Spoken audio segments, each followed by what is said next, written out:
એક પત્ની પ્રભુ પાસે પ્રાર્થનામાં કાગે છે ને એકનો એક પતિ 7 જન્મ સુધી માગે છે.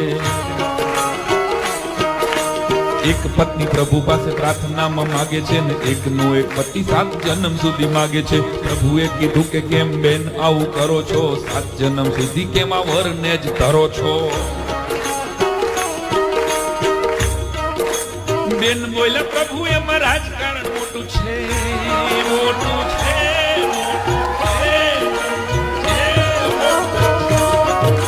બેન બોલ્યા પ્રભુ એમાં રાજકારણ મોટું છે. ટ્રેન કર્યો એને પછી ગુમાવો એ ખોટું છે. નવા વર્ષને નવું હતું એકડે એકથી શીખવવું, આના કરતા આની સાથે હાથ ભવ રહી લેવું, આના કરતા આની સાથે હાથ ભવ રહી લેવું, આના કરતા આની હાથ ભવ રહી લેવું. Jokes musical